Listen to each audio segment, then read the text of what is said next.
Pleasure of speaking to star of the upcoming film Donna Stronger Than Pretty, Kate Amundsen. How are you today? I'm doing great. How are you? Not too bad. I just watched the film and I was completely blown away by that. But before we get into the film, I like to ask a fun question. What was your first job in Hollywood? Oh my gosh. My first job in Hollywood? Uh, Acting. What was your first job, like role in acting and stuff like that? okay. My first job that I was paid for was actually in New Mexico. That's where I grew up. I had an agent out there, believe it or not. I was like 12 years old and I booked a commercial for like a political campaign and I got 40 bucks for it. So I'll never forget it. I knew I had hit it hard then. Right.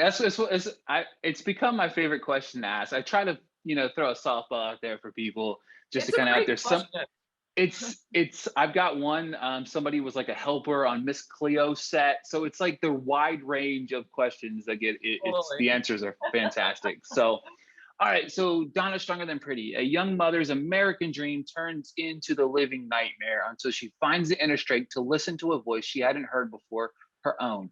What attracted you to this role? I mean, a strong woman, leading role, a movie with a message, a very important subject matter. So everything about her, the time period, the place, New York, um, you know, everything about it was such a total character study. And to be able to explore this woman's life over a few decades was amazing. So, yeah, everything. So the movie is based on a true story. Obviously, whenever you're acting, it's a little bit it's kind of easier to find that courage or maybe find the story. What was it like working with Donna to form your character? Donna was so gracious with me always. She never came to me and said, you have to do it this way, you have to do it that way. She really allowed me to interpret it on my own. And she did generously allow me to read her journals from the time when she was actually going through it. So that was, a great insight into her life. And so many things were offered to me. We stayed in her home. I slept in her bed while filming. All of these things were obviously helpful in me living her life. So there is several rough scenes within the Yeah. film, obviously. Mhm. Um, how did you mentally kind of get yourself in that headspace? I understand it's acting, but being Mhm. a woman in this role, I'm Yeah. sure you kind of felt that within you. So take me behind that. Yeah, you do. Definitely those rough scenes. I had to take a moment alone in between takes. And really, you feel the responsibility on your shoulders for all the women who have gone through this for hundreds of years. Like, this isn't anything new. It's been around forever since the beginning of time. And you do feel that sort of heaviness and responsibility. And I did have to take some moments away to myself to process it, allow myself to go there. And otherwise, I feel like I'm not doing justice for the role. I really wanted to take myself there. And, that's part of the acting thing is you go there and then you step out of it. You have to, because, your body feels this. Your body doesn't know whether it's real or not. You know what I mean? Like, your body is living this experience whether you like it or not. And as an actor, that's almost what you want. Like, that's almost what you crave, is like really go to those places, whether they, how, no matter how difficult they are. So yeah, it's just fulfilling at the end of the day. But you definitely do have to step away from it because it can be a lot. How important are films like this, even based on true stories, true events? How important is it for women to see films like this? I think it's so important. I mean, even filming this, I spoke with numerous women on set who, for the one woman in particular, she was admitting for the first time what she had gone through. So like, I think when we hear and see other films that we can relate to, we know we're not alone. And then we're more willing to speak up, speak out, and maybe change the course of our life. So I think, oddly enough, I feel like the subject is still taboo. Like people don't want to talk about it. It's like, no, let's not go there. But it's like the more you talk about it, the more things are able to change. So, and I know that's very important for Jarrett. So yeah, kudos to him. Uh, the direction is something that I really thought was good. The structure of the story, because when you're watching the film, you're like, oh my God, like this was a 2 month process and it kind of moved on. Mhm. Take me through kind of the steps of kind of reliving obviously what Donna went through, but understanding that this was a long period of time before she was able to really kind of escape all of that. Oh yeah, by the time she left, she had had 3 children, so which made it even more hard to leave. So yeah, I think it was really important for us to show that like domestic violence is not just like this small amount of time. It's like an entire lifetime that you live with for the rest of your life, that you're constantly dealing with and learning from and healing from. So yeah, I think showing all those years was really important for Jarrett, who's our writer, director, producer, son of Donna. So to show the before and after, and this was his life too. So it's really hard to put it into just this small amount of time. Well, see, now you threw me for a curveball because I didn't know that who wrote it and then directed it as well was one of the is the son of Donna? Yes. Oh Oh my yeah. God. Oh yeah. How yeah, so I guess what was it kind of like working with him in that? You know what I mean? Well, I okay. Jarrett entrusted me from the beginning. And I think he had an instinct about me. I don't know what it was. But that alone really gave me the liberty to play this role. I never felt like he had this one way of doing it. He was always very generous with me, as was Donna, of like allowing me. He had a lot of trust, which I can't thank him enough for because that really just allowed me to go there and live her life without feeling the pressure of needing to do things a certain way. Obviously gleaning what I could from her, in the process, but ultimately I had to make it my own. And so, but, just him trusting me was so important. And I really felt that from the very beginning of us working together. I'll tell you what, it's kind of thrown me for a loop, obviously, because it really does, because Yeah. it's not just in the eyes of Donna, but it's also in the eyes of one of the sons that lived through Yes. this traumatic event. It Yeah. kind of brings a new meaning to the film for me personally, outside of already what it brought to the table.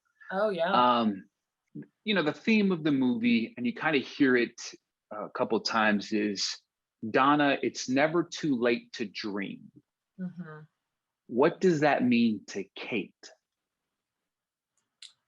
Um, Never giving up on what you love.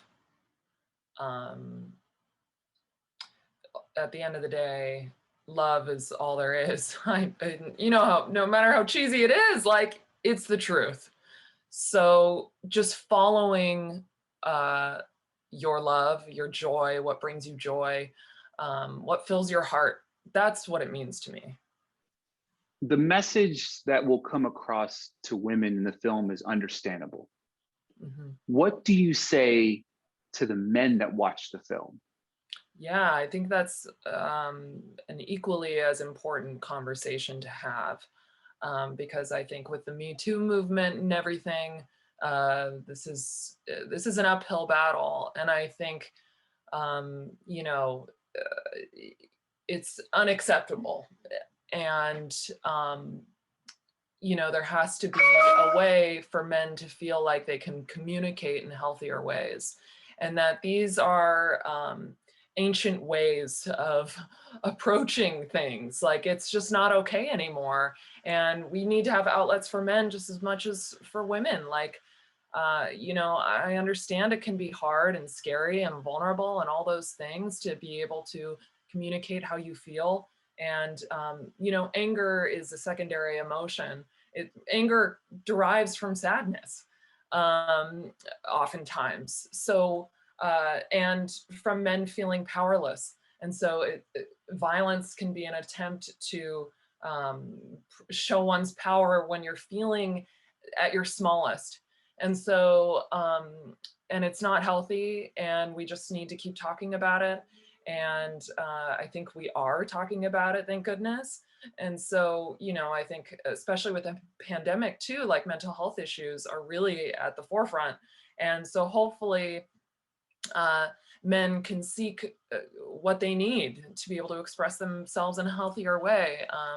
And I think, you know, that's not just for domestic violence abusers, it's for all men. I think we can all be better at communicating and expressing in a healthy way, especially now.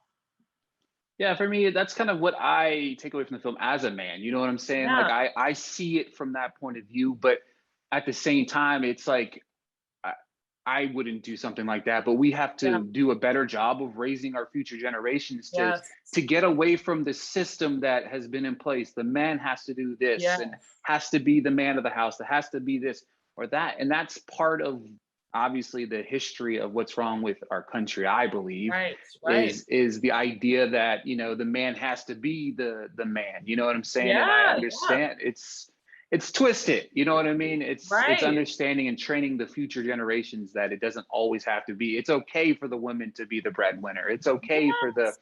the woman to be whatever she wants to be. Right? There are a million ways to be a man. You know what I mean? And I think the best kind of man is one that can take ownership in his feelings. Like, how beautiful and powerful, real power is that? Yeah, the constant communication between, hey, I'm not okay, right? You Yeah, know what I mean? That's a step for everybody, right? And you yes, touched on the pandemic, especially in this last 18 months, where I personally feel like we've seen a rise in domestic violence. We've seen women who feel even more yes. trapped than they ever were before Oh, because of yes. what's going on in society. And I guess that leads to me, what can I know we can't solve this right this second, but what do you think? Right, I know we're going to solve the world's problems right here on this show. Maybe But we what do can. you what do you think society can do to help women get out? Because Donna felt like she couldn't get out. She couldn't get a job. Of course, now she's got 3 kids. So not only is she Right. providing for herself, but now she's got to fend for the 3 kids. And how can she Yeah. do that with a significant other that's abusive, that's Yeah. consistently down her throat? How do you feel like we can attempt to get back on the right track with that? Yeah, I mean, I think there's more outlets now than ever. We partnered with National Coalition Against Domestic Violence. There is hotlines that you can call, uh, a trusted friend. It's definitely a game plan for a lot of women, like that takes sometimes months to figure out. Like, how are you going to do this? How are you going to be safe about it? How are you going to protect your kids? Where are you going to get your next paycheck? All that. Like, there's so much to consider. So oftentimes it can be really difficult. Most times it's very difficult to leave. But you know, there are resources, whether it's a phone call to one of these hotlines or going online. You know, it can be really scary, but the internet, even though it is awful in a lot of ways, does provide things that we never had before. So, you know, I would say go to a National Coalition Against Domestic Violence, get a game plan, a trusted friend, you know, and there is a way out, you know. Yeah, and I will make sure to put all that information in the bottom of this podcast and the video as well for those that you're watching this and maybe get inspired by your words and by this film and to understand that it's going to be okay, right? You know what I mean? It may not Yeah. look like it, but at the end of the day, you're right. You can get out, and I feel like it's a strong message, and I think the other thing you touch on, a trusted friend, Yeah. it's kind of expanding upon that, is having somebody there checking Yeah. on your friend. You know what I mean? Listening. Yes. You know what I'm Well, saying? Like for that's Donna, you can see it in the film. Like her friends were everything. Her female friendships were everything for her. Getting out, going like being with him all those years, like they are such a pivotal part of this film. And female friendships are just one of the most wonderful things. So aren't we so lucky to have friendships like that, you know? And Donna definitely did. each of us, we all have a certain karaoke song that is our go-to karaoke song. So I want to know what Kate's go-to karaoke Oh song is. my gosh, this is embarrassing. Um, I gotta say, Backstreet Boys. It's so stupid. It's so stupid, but it's the everybody, yeah, rock your Rock your body. Yeah, body. exactly. I love it. I love it. You know what I Yeah. mean? Oh my God, that's so embarrassing. It's okay. I mean, don't get me wrong. I've asked everybody that, so it's all right. You're not alone in the embarrassing song. So It's a good one. um, I'm a '90s child, so there you go. exactly, and it gets you have to sing something that gets the people going, right? It's not just Oh about you when you're on the yeah, stage. You know what I mean? Like yeah. That song gets me going. exactly. So Kate, I want to thank you so much for your time today. Everybody, make sure to check out Donna Stronger Than Pretty. The film is phenomenal, and you were fantastic in the role of Donna. Oh, thank you so much, and thank you so much for having me.